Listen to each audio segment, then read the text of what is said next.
พลังชีวิตใหม่ของผ่าแพพื้นเมืองของชนเผ่าเอเดสาธารณรัฐสังคมนิยมเวียดนามมีคำกล่าวหนึ่งของชนเผ่าเอเดเตยเวียนสาธารณรัฐสังคมนิยมเวียดนามกล่าวว่าเมื่อเบิ่งหลายผ่าแพ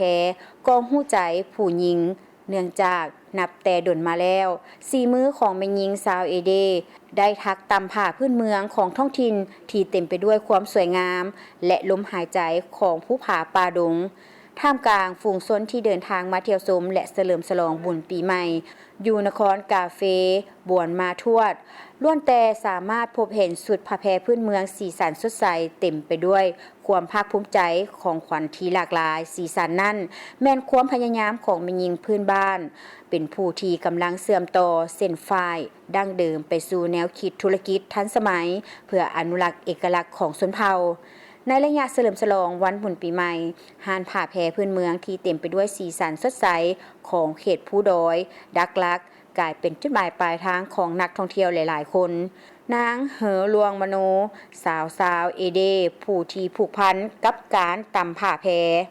กับกีของงาและแม่มาแต่น้อยๆแล้วเข้าใจถึงคุณค่าของแต่ละเส้นได้และหักหอมหลายผ้าดั้งเดิมของชนเผ่าเป็นพิเศษลาวได้กล่าวว่าอาชีพตำผ้าพื้นเมืองกำลังค่อยๆหายไป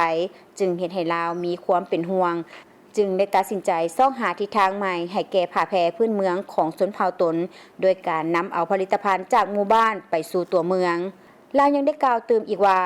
การตำผ้าพื้นเมืองแม่นยากหลายผ้าผืนหนึ่งต้องใช้เวลาตามดนและต้องใช้ความอดทนเมื่อเฮานำมาพัฒนาเป็นสินค้าและได้รับการตอบรับจากนักท่องเที่ยว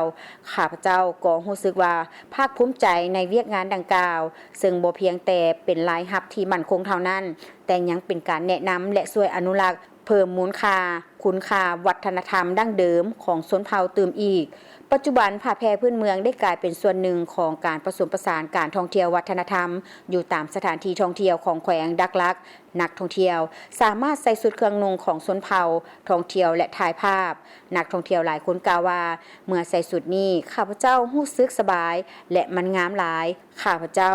ได้ซื้อฝากให้เพื่อนๆและก็ครอบครัวเป็นของฝากอีกด้วย